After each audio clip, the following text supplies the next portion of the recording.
आज हम आपको भगवान शंकर की बड़ी ही अद्भुत कहानी सुनाने जा रही हूँ।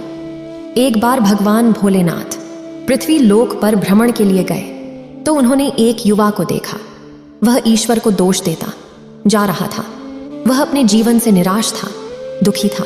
तब भगवान शंकर बौद्ध भिक्षु का रूप धारण करके उस युवा को असली दुख के बारे में ज्ञान देते हैं। तो चलिए इस कहानी के माध्यम से समझते हैं कि असली दुख क्या होता है। अगर आप यह कहानी सुन रहे हैं तो पूरा सुनिए। इस कथा को आधा अधूरा छोड़कर जाने की गलती मत करिएगा, क्योंकि इस पवित्र कथा को पूरा सुनने से मनचाहा फल की प्राप्ति होगी। इसलिए इस कथा को पूरा सुने। आप शिव भक्त हैं तो भोलेनाथ का अनादर ना करें। सुख और दुख एक ही सिक्के के दो पहलू हैं। ये बात तो आपने सुनी ही होगी। सुख और दुख हमारे जीवन में लगातार आते ही रहते हैं और हमें लगता है कि हमारे जीवन में हजारों दुख हैं, हजारों समस्याएं हैं। लेकिन अगर आप वास्तविक तौर पर देखें, अगर आप इस बात को अच्छी तरह से समझें, तो आप ये समझ पाएंगे कि हमारे जीवन में केवल एक ही दुख होता है। और दुख क्या है वो हम इस कहानी के माध्यम से जानेंगे। और उस दुख का निवारण, उस दुख का समाधान क्या है, वो भी हम इस कहानी में ही जानेंगे। तो इस कहानी के अंत तक जरूर बने रहिए। एक समय की बात है, एक गांव में एक व्यक्ति रहता था। उसका नाम सोनू था। वह बड़ा आलसी था और अपने जीवन से बहुत निराश था। और उसका कारण यह था कि उसने अब तक अपने जीवन में कुछ भी हासिल नहीं किया था। वह कुछ भी नहीं करता था। उसके घर वाले भी इस बात से बहुत परेशान रहते थे। वे चाहते थे कि वे बाहर जाकर कुछ अच्छा काम करें, कोई अच्छी नौकरी कर ले, लेकिन वह उनकी एक नहीं सुनता था। उसके घर वाले दूसरों का उदाहरण देकर उसे ताने मारते थे, उसे तरह तरह की बातें कहते थे, लेकिन उसे कोई फर्क नहीं पड़ता था। जबकि उसके सारे मित्र कामयाब हो चुके थे। कोई अच्छा व्यापार कर रहा था तो कोई अच्छी नौकरी कर रहा था, जिस कारण जब भी वो लोग मिलते तो वे लोग अपनी बढ़ चढ़कर बड़ाई किया करते। लेकिन सोनू कुछ नहीं करता था, जिस कारण जब भी कोई उससे पूछता कि तुम क्या कर रहे हो, तो वह कुछ नहीं कह पाता। उसे यह कहने में बहुत शर्म महसूस होती थी कि वह कुछ नहीं करता। वो हमेशा सबसे केवल एक ही बात कहता था कि मैं कोशिश कर रहा हूँ। लेकिन उसकी कोशिशों का कोई भी फल किसी को नजर नहीं आ रहा था। देखते ही देखते अब ऐसा समय आ चुका था कि सोनू सभी से मुंह छिपाता फिरता, ताकि कोई उसे यह न पूछ ले कि तुम क्या करते हो, जिस कारण वो कभी किसी के सामने भी नहीं आता था। धीरे धीरे उसका मन दुखी होने लगा था। वह बहुत निराश रहने लगा था। उसे अब ऐसा प्रतीत होता था मानो वह इस धरती पर बोझ है, जिस कारण वो अपने आप को बहुत अकेला महसूस करता, बहुत तन्हा महसूस करता। एक दिन तो उसके मन में ये भी विचार उत्पन्न होने लगे कि मेरे हाथों में कुछ नहीं है तो मैं क्या कर सकता हूँ। अकेले बैठकर वह रोता रहा और भगवान को दोष देता रहा। एक दिन छुपता छुपाता वह घर से निकलकर कहीं जा रहा था। तभी उसने रास्ते में देखा कि एक बौद्ध भिक्षु लोगों को प्रवचन दे रहे हैं और प्रवचन में वह दुख की बातें कर रहे हैं। सोनू कुछ देर के लिए अपना मुंह छुपाकर वहीं पर खड़ा हो गया ताकि उसे कोई देख न ले, और चुपचाप वह उन भिक्षु की बातें सुन रहा था। बौद्ध भिक्षु सभी को प्रवचन में कह रहे थे कि दुख हमारा सबसे बड़ा साथी है। हमें दुख अपने जीवन के बारे में समझाता है और हमें सही जीने का तरीका बताता है। यह हमारे गुरु की तरह है, जिससे हमें सीखना चाहिए। आप चाहें तो अपने जीवन में अपने दुखों को अपना गुरु बना सकते हैं और उससे सीख सकते हैं, या फिर आप चाहें तो अपने दुखों पर बैठकर रो सकते हैं। लेकिन इससे आपको कोई लाभ नहीं मिलेगा, बल्कि आप दिन ब दिन और कमजोर होते जाएंगे, निराश होते जाएंगे। सोनू छुप छुप कर उन बौद्ध भिक्षु की ये सारी बातें सुन रहा था। जैसे ही उपदेश खत्म हुआ, वह उन बौद्ध भिक्षु के पास पहुंचा। उन्हें प्रणाम करके वह कहता है, हे महात्मा, अभी आप कुछ देर पहले दुख को गुरु बता रहे थे। आप कह रहे थे कि दुखों से हमें सीखना चाहिए, हमें उन्हें अपना गुरु बनाना चाहिए। लेकिन मैं भी तो अपने दुखों से परेशान हूँ, अपने जीवन से परेशान हूँ। मैंने अब तक जो दुख झेला है, मुझे तो कभी ऐसा प्रतीत नहीं हुआ कि मेरे दुख मुझे कुछ सिखा रहे हैं, बल्कि मुझे तो हमेशा यही लगता है कि वो मुझे पीड़ा दे रहे हैं, तकलीफ दे रहे हैं। पर दुख की पीड़ा बहुत भयंकर होती है। ऐसा लगता है अब इसके बाद हमारा जीवन समाप्त हो जाएगा, इसके बाद हमें कुछ नहीं मिलने वाला, और यहाँ तक कि हमें मृत्यु भी उसके सामने कम लगती है। जब लोग ताने मारते हैं, जब लोग ये कहते हैं कि तुम क्या कर रहे हो, तो मन को बहुत ठेस पहुँचती है। और मैं उनसे कुछ नहीं कह पाता। सोनू की ये सारी बातें सुनकर वो बौद्ध भिक्षुक सोनू से कहते हैं, बेटा तुम्हें क्या दुख है और तुम दुख के बारे में ऐसी बातें क्यों कर रहे हो? सोनू ने अपने ऊपर बीती हुई सारी बातें उन बौद्ध भिक्षु को बता दी और कहने लगा, हे महात्मा, क्या आपके पास मेरे दुख का कोई समाधान है? सोनू की यह बात सुनकर वो बौद्ध भिक्षु मुस्कुराने लगे और सोनू से कहते हैं, बेटा जब तुम्हारे जीवन में कोई असली दुख आए तब तुम मेरे पास आना, मैं इसका समाधान तुम्हें अवश्य बताऊंगा। उन बौद्ध भिक्षु की यह बात सुनकर सोनू थोड़ा सा अचरज में पड़ गया। उसे यह समझ नहीं आ रहा था कि क्या उसने अब तक जो दुख झेला है वह असली दुख नहीं है। उसने जो अब तक पीड़ाएं सही हैं, जो ताने सहे हैं, जो तकलीफें उठाई हैं, क्या वह असली दुख नहीं है? आगे वह मन ही मन अपने आप से कहता है कि जब मुझे मेरे अपने नहीं समझ पाए तो ये बौद्ध भिक्षु मुझे क्या समझेंगे। इतना सोचकर वह वहां से चला गया। सभी लोगों के ताने सुन सुनकर सोनू बहुत थक चुका था तो बहुत निराश हो चुका था, जिस कारण उसने निर्णय लिया कि वह अब कुछ करके दिखाएगा। उसने अपने पिता से थोड़ा सा रुपया लिया और उस रुपया से उसने एक व्यापार शुरू किया। उसके पिता बहुत खुश थे कि कम से कम मेरा बेटा कुछ करने का प्रयास तो कर रहा है, लेकिन उसे व्यापार में कोई सफलता नहीं मिल रही थी, जिस कारण वो बहुत ही हताश हो चुका था। वह बहुत निराश हो चुका था। उसे ये समझ नहीं आ रहा था कि वह क्या करे, किस तरह से अपने व्यापार को आगे बढ़ाए। तभी उसके पिता ने उससे कहा, बेटा कोई बात नहीं, इसी तरह से प्रयास करते रहो, आज नहीं तो कल सफलता अवश्य मिलेगी। सोनू ने अपने पिता की बात मानी और अपने व्यापार में और भी कड़ी मेहनत करने लगा।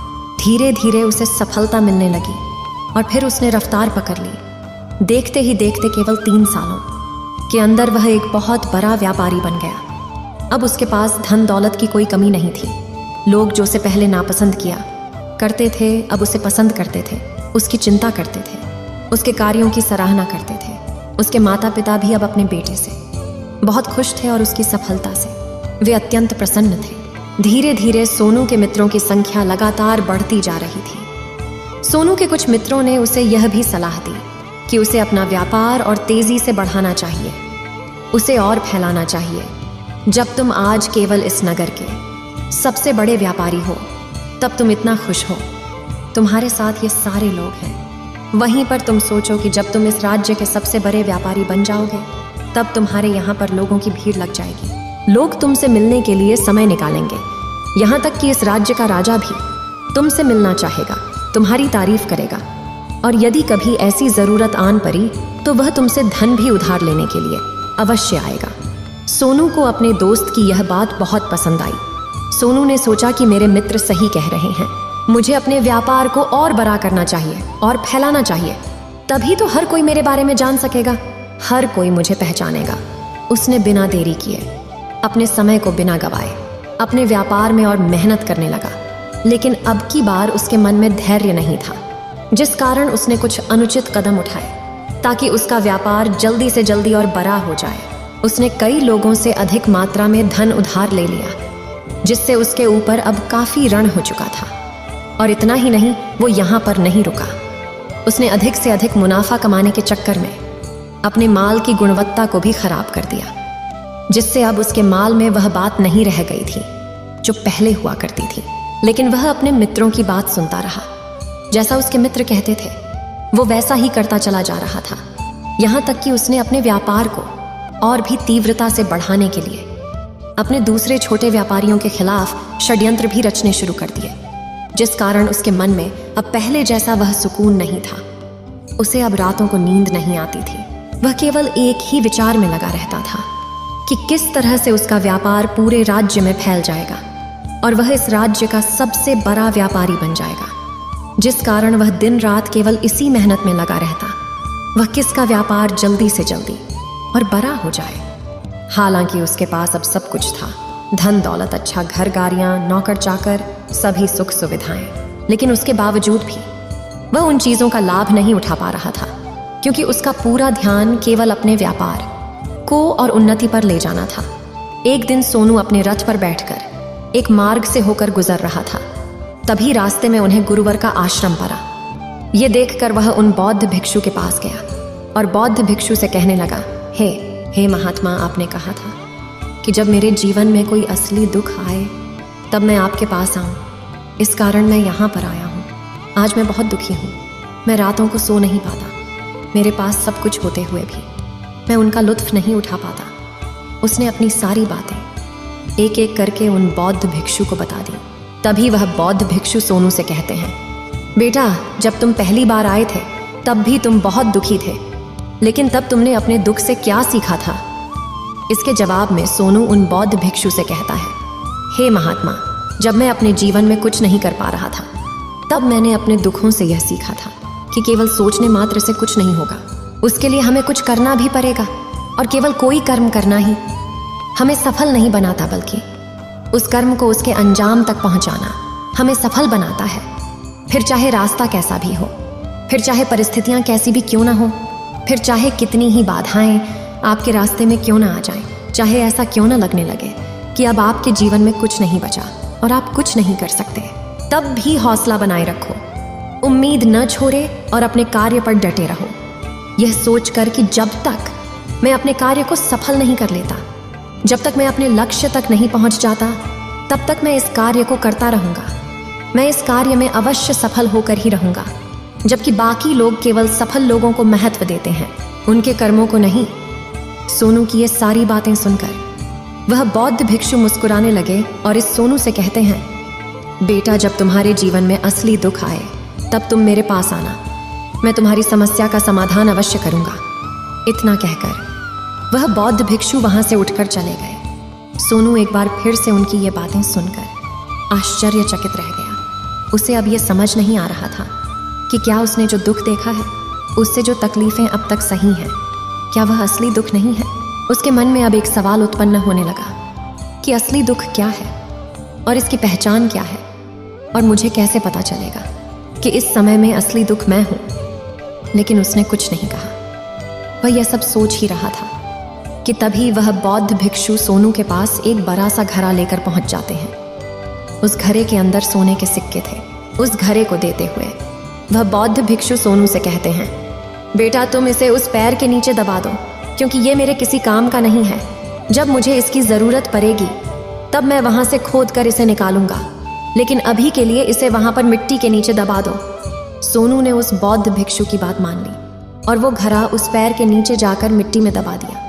इतना करके वह गुरुवर को प्रणाम करता है और वहां से वापस अपने घर की ओर लौट जाता है। धीरे धीरे समय बीतता गया। समय के साथ साथ सोनू व्यापार में और भी ज्यादा उन्नति कर चुका था, लेकिन माल की गुणवत्ता अच्छी न होने के कारण अब उसके व्यापार में घाटा होने लगा। और धीरे धीरे ऐसा समय आया कि उसका व्यापार पूरी तरह से चौपट हो गया। अब उसके पास कुछ नहीं बचा था, बल्कि उसने जो कर्जे लिए थे वो कर्जे भी अब उसे चुकाने थे। लेकिन वह तो यह सोचकर निश्चिंत था कि उसने जो कुछ भी कर्जे लिए हैं वो कर्जे उसने अपने मित्रों से लिए हैं, जिस कारण वह उन्हें लौटाने में थोड़ी देर अवश्य कर सकता है। वह तो यह सोच रहा था कि उसके मित्र उसका बुरे समय पर साथ देंगे, लेकिन सबसे पहले उसके मित्र ही उसे अपना कर्ज वापस लौटाने की मांग करने लगे। तब सोनू को एहसास हुआ कि कोई भी अपना नहीं है। उसने अपने मित्रों से उस कर्ज को लौटाने के लिए थोड़ी सी मोहलत मांगी, लेकिन सोनू के किसी भी मित्र ने उसे कर्ज लौटाने के लिए वह मोहलत नहीं दी, बल्कि वे लोग उसे जान से मारने की धमकी देने लगे। अपने मित्रों के मुंह से यह सब सुनकर सोनू बहुत ही आश्चर्यचकित रह गया। वह जो कुछ सोच रहा था सब कुछ उल्टा पड़ गया। जिस व्यापार के चलते उसके इतने मित्र बने थे, इतने शुभ चिंतक बने थे, वे सब उससे दूर जाने लगे थे।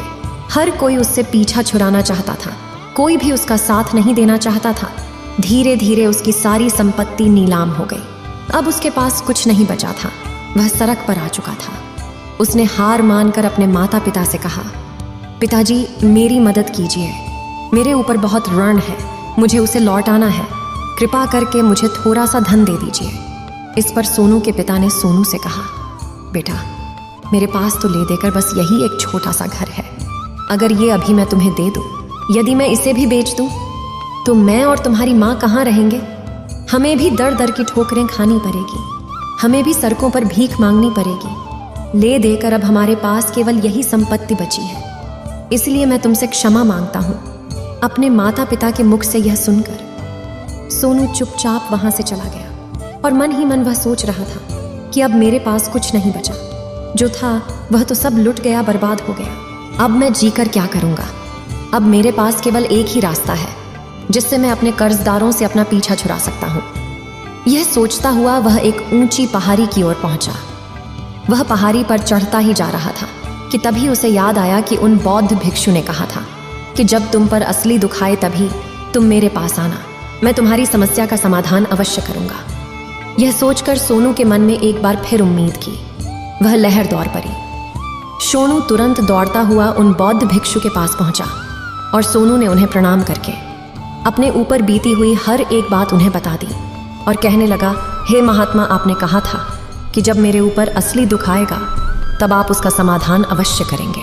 तभी वह बौद्ध भिक्षु सोनू की इस बात को सुनकर मुस्कुराने लगे और कहते हैं, बेटा, कहाँ है असली दुख? जब तुम्हारे जीवन में असली दुख आएगा तो मैं उसका समाधान अवश्य करूंगा। उन बौद्ध भिक्षु के मुख से यह सुनकर सोनू के सब्र का बांध टूट गया और सोनू ने उन बौद्ध भिक्षुओं से कहा, हे महात्मा, आखिरी असली दुख क्या होता है? क्या मैंने आज तक जो भी दुख झेला है, जो भी तकलीफें आज तक मैंने सही हैं, क्या ये दुख नहीं है? क्या इसे दुख नहीं कहते? तभी वो बौद्ध भिक्षु सोनू से कहते हैं, बेटा, पहले तुम मुझे ये बताओ कि तुमने अपने दुख से क्या सीखा है। इसका जवाब देते हुए सोनू उन बौद्ध भिक्षु से कहता है, हे महात्मा, मैंने तो यही देखा है कि जो लोग तुम्हारी तरक्की में तुम्हारा पीछा करते हैं, तुम्हारे साथ जुड़ते हैं, वो लोग तुम्हें अवश्य धोखा देंगे, क्योंकि ऐसे लोग बुरे समय पर तुम्हारा साथ नहीं देने वाले, बल्कि तुम्हारा फायदा उठाने का ही वह प्रयास करेंगे। इसलिए ऐसे लोगों पर भरोसा न करें, बल्कि जो लोग तुम्हारी असफलता के समय पर, तुम्हारे बुरे समय पर तुम्हारे साथ खड़े हैं, वही तुम्हारे असली मित्र हैं और वही तुम्हारे साथ रहते हैं। और ऐसे लोग तुम्हें बहुत कम मिलते हैं, और जिन्हें भी ऐसे लोग मिलते हैं उन्हें हमेशा उनकी कद्र करनी चाहिए। आगे सोनू उन बौद्ध भिक्षु से कहता है कि जब तुम कोई कार्य कर रहे हो तो उसे पूरी ईमानदारी से करो, धैर्य रखो, लालच न करो और अपने लक्ष्य तक पहुंचने के लिए किसी के लिए भी कोई षड्यंत्र न रचो, क्योंकि ऐसा करने से तुम्हारे साथ ही बुरा होगा और तुम्हें हमेशा नुकसान में रहोगे। सोनू की ये सारी बातें सुनकर बौद्ध भिक्षु उस पैर के पास पहुंचे। उन्होंने गड्ढा खोदा और वह घड़ा निकालकर उस सोनू के हाथ में थमा दिया, जिसमें सोने के सिक्के भरे हुए थे। वह घड़ा सोनू के हाथ में थमाते हुए उन बौद्ध भिक्षुओं ने कहा, लो इसे पकड़ो, और जब तुम्हारे जीवन में असली दुख आए तब तुम मेरे पास आना, मैं इसका समाधान अवश्य करूंगा। सोनू अब भी बड़ी अचरज में था। उसे यह समझ नहीं आ रहा था कि आखिर ये असली दुख है क्या, लेकिन उसने अपने हाथों में पड़े हुए उस घड़े को देखा जिसके अंदर सोने के सिक्के थे। ये देखकर उसे मन ही मन ये लगा कि चलो, अब तो थोड़ी सी राहत अवश्य हो जाएगी। मैं अपने मित्र का वो कर्ज लौटा सकूंगा और एक नया व्यापार भी फिर से आरंभ कर सकूंगा। जिस कारण उसने उन बौद्ध भिक्षुओं को प्रणाम किया, उनका धन्यवाद किया और वहां से चल पड़ा। सोनू ने उस सोने के सिक्कों से सभी का कर्जा लौटा दिया और अपने लिए एक बार फिर से नया व्यापार शुरू किया। व्यापार छोटा था, लेकिन अब की बार सोनू बहुत खुश था। उसने पूरी ईमानदारी, मेहनत और लगन के साथ अपने व्यापार पर काम किया और देखते ही देखते एक बार फिर से वह एक बड़ा व्यापारी बन गया। लेकिन अब की बार वो बहुत खुश था, क्योंकि इस बार उसने कोई लालच नहीं की, ना ही किसी के लिए षड्यंत्र रचा, बल्कि उसने पूरी ईमानदारी और मेहनत के साथ अपने व्यापार पर काम किया।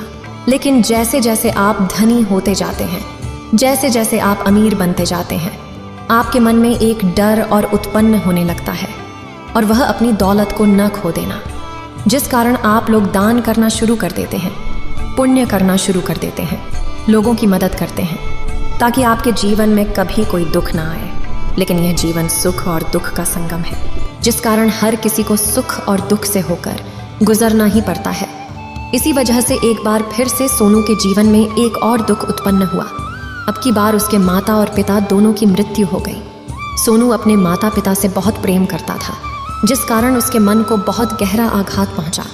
जब आखिरी बार वह उन्हें देख रहा था तो उसके मन में हजारों सवाल उत्पन्न होने लगे। वह अपने घर लौटा।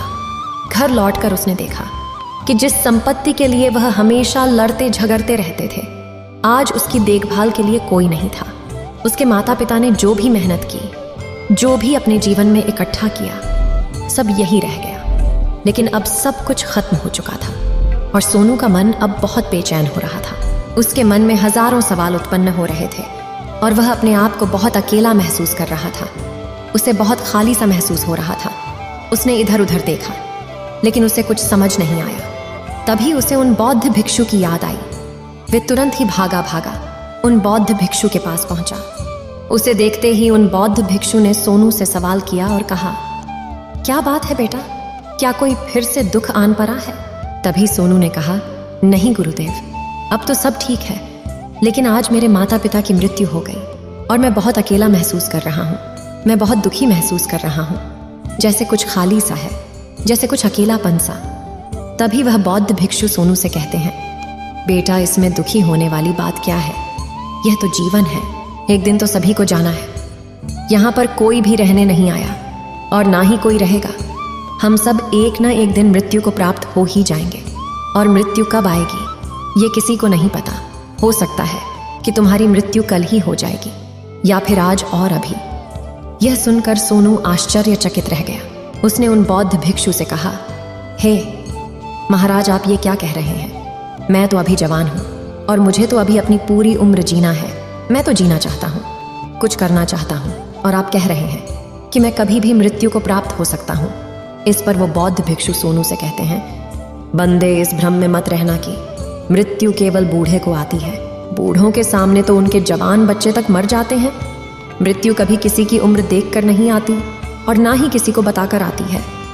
उन बौद्ध भिक्षु के मुख से ये सारी बातें सुनकर सोनू और भी ज्यादा बेचैन हो गया और वो चुपचाप वहां से चला गया। उसके मन का वो खालीपन अब भी वैसे ही था। वह भी अपने आप को बहुत अकेला महसूस कर रहा था। उसके बाद से उसका मन अपने व्यापार में भी नहीं लगता। जब भी वह कोई कार्य करता तो उसके मन में ढेर सारे प्रश्न उठने लगते हैं। वो क्या कर रहा है, क्यों कर रहा है, और उसने इस कार्य को क्यों किया? उसके मन में अब एक और प्रश्न उत्पन्न होने लगा था, क्या हम यहाँ पर केवल इसीलिए आते हैं कि इस जीवन को भोगे और एक दिन मृत्यु को प्राप्त हो जाए? वह यह समझ नहीं पा रहा था कि जीवन का असली मतलब क्या है। उसने कई विद्वानों से पूछा, अपनी तरफ से जो मुमकिन हो सकता था खोजबीन की, लेकिन उसे कोई भी जवाब नहीं मिल पा रहा था। और जब उसे कोई जवाब नहीं मिला तो उसका दुख और भी बढ़ गया, जिस कारण उसके मन की बेचैनी और भी बढ़ चुकी थी। और उसे यह समझ नहीं आ रहा था कि वह क्या करे, कहाँ जाए, किससे पूछे। तभी उसे फिर से उन बौद्ध भिक्षु की याद आई। वे एक बार फिर से उन बौद्ध भिक्षु के पास पहुंचा और उसने अपने मन की सारी बातें उन गुरुवर को बता दी। तभी वो बौद्ध भिक्षु मुस्कुराने लगे और सोनू से कहते हैं, बेटा, आज पहली बार तुम्हारे जीवन में असली दुख उत्पन्न हुआ है। वास्तव में तो यही है जिसे हम दुख कह सकते हैं, जो दुख कहलाने लायक है कि हमें पता ही नहीं हम क्या कर रहे हैं, कहाँ जा रहे, क्यों जा रहे हैं, वो कौन है, क्या है, क्यों है, हम क्या करना चाहते हैं। तभी सोनू ने कहा, हे महात्मा, मेरे इस दुख का समाधान कीजिए, मुझे इस दुख का निवारण दीजिए। तभी वह बौद्ध भिक्षु सोनू से कहते हैं, हम सबके अंदर क्रोध, लालच, लोभ जैसी कई वासनाएं हमारे अंदर घर करके बैठ जाती हैं, जिस कारण हम अपने जीवन को टुकड़ों में जीते हैं और हमारी चेतना कभी एक नहीं हो पाती। हम कभी एक जगह सोच नहीं पाते, समझ नहीं पाते, और हमारी ऊर्जा शक्ति भी पूरी तरह से छिन्न भिन्न हो जाती है। और आजकल के इस दौर में हमारे पास तो इतना भी समय नहीं कि हम एक पल निकाल करके, एक पल के लिए मूर कर अपने आप को देख सकें, अपने आप को समझ सकें। वास्तविकता में हर कोई यहाँ पर अपने जीवन भर केवल दुख दुख कहकर चिल्लाता रहता है।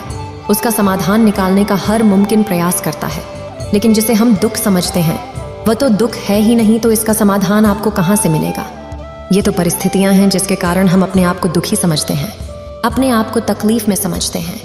जैसे हम एक परिस्थिति से निकलते हैं, हम किसी दूसरी परिस्थिति में फंस कर रह जाते हैं। जिस प्रकार हम पहली समस्या का सामना करते हैं, उसी प्रकार हम दूसरी समस्या का भी सामना करते रह जाते हैं। और जब हम इन परिस्थितियों से हार मान लेते हैं, जब हमें लगता है कि अब कोई रास्ता नहीं बचा, तब हमारे सामने हमें केवल एक ही रास्ता नजर आता है, और वह है मृत्यु। लेकिन यह कोई समाधान नहीं है, ये कोई रास्ता नहीं है। इसलिए यदि आप सचमुच अपनी समस्याओं का समाधान चाहते हैं तो अपने आप को इकट्ठा करना सीखें। अपनी ऊर्जा को इस संसार में वापस कीजिए, उसे एक कर और अपने ऊपर ध्यान लगा। मृत्यु से पहले अपने आप को पहचानो, अपने आप को जानो, अपने आप को बिखरने न दो। तभी सोनू उन बौद्ध भिक्षु से कहता है, हे महाराज, तो क्या हमें इस जीवन को नहीं जीना चाहिए? क्या हमें अपनी इच्छाओं को नहीं पूरा करना चाहिए? तभी वह बौद्ध भिक्षु सोनू के इस सवाल का जवाब देते हुए कहते हैं कि हमें किसी से भी लगाव नहीं रखना चाहिए, हमें अपनी इच्छाओं को मार देना चाहिए, हमें संपत्ति इकट्ठा नहीं करनी चाहिए, क्योंकि हम मनुष्य की इच्छाएं, कामनाएं, वासनाएं ऐसे होती हैं जैसे मानो कि एक पर्वत से गिरता हुआ झरना, जिस पर किसी का नियंत्रण नहीं है सिवाय देखते रहने के और परेशान होने के। लेकिन जब तुम अपने ऊपर ध्यान देने लगते हो तब तुम अपने आप को पहचान जाते हो, समझ जाते हो, तब तुम इस पर नियंत्रण पा सकते हो, तब इच्छाएं भी तुम्हारे वश में होती हैं और फिर तुम चाहो तो उन इच्छाओं पूर्ति भी अवश्य कर सकते हो। गुरुदेव की ये सारी बातें सुनकर सोनू ने गुरुदेव से कहा, हे महाराज, आपका बहुत बहुत धन्यवाद, आपने मेरी सबसे बड़ी समस्या का समाधान आज कर दिया है। मैं आज से अपने आप को एकत्रित करूंगा। गुरुदेव, मानव शरीर में बहुत ऊर्जा है, बहुत शक्ति है, पर वह बेकार के कामों में लग जाती है, जिस कारण हमारा जीवन भी बेकार की चीजों में लगा रहता है। लेकिन हम कभी भी इस पर अपना ध्यान नहीं देते, हम कभी भी अपनी ऊर्जा को केंद्रित नहीं करते, अपने ऊपर कभी ध्यान नहीं देते। हमारा जीवन भी कुछ ऐसा ही है। हम अपने जीवन में हमेशा अपने आप से ऊपर वाले से सवाल करते रहते हैं कि हमारे जीवन में इतना दुख क्यों है। हम सभी के मन यह सवाल तो अवश्य ही उठता है और इसका जवाब है कि वह ईश्वर यह चाहता है कि हम अपने जीवन के अंतिम दुख तक पहुंच सकें, उस गहराई तक पहुंच सकें जहां पर हमें यह पता चल सके कि हमने अभी तक अपने आप को नहीं जान, अपने आप को नहीं पहचाना। मानव शरीर के अंदर जो ऊर्जा है, जो शक्ति है, उसके बारे में हम अभी तक नहीं जानते। हम अपने आप को चाहे तो एकत्रित कर सकते हैं, अपने आप पर नियंत्रण पा सकते हैं, लेकिन हम अपनी इस ऊर्जा का बेअर्थ उपयोग करते रहते, व्यर्थ की चीजों में लगा देते, जिस कारण हम अपने आप को कभी नहीं पहचान पाते और ना ही कभी अपने आप पर नियंत्रण पा सकते हैं। लेकिन यदि आप अपने आप को जानना चाहते हैं, अपने आप को पहचानना चाहते हैं, तो पहले आपको खुद को एकत्रित करना होगा, अर्थात ध्यान लगाना होगा। ध्यान से ही आप अपने दुखों की उन समस्याओं का समाधान निकाल सकते हैं और तभी आप अपने आप को पहचान सकते हैं, जान सकते हैं और अपने जीवन के हर दुखों का समाधान भी कर सकते हैं। इस वीडियो को बोलते समय कोई त्रुटि हो तो मैं क्षमा चाहती हूँ। उम्मीद है आप सभी को ये वीडियो अच्छी लगी होगी। अगर आप शिव के सच्चे भक्त हैं तो चैनल को सब्सक्राइब और वीडियो को लाइक करके कमेंट में हर हर महादेव लिख दीजिए।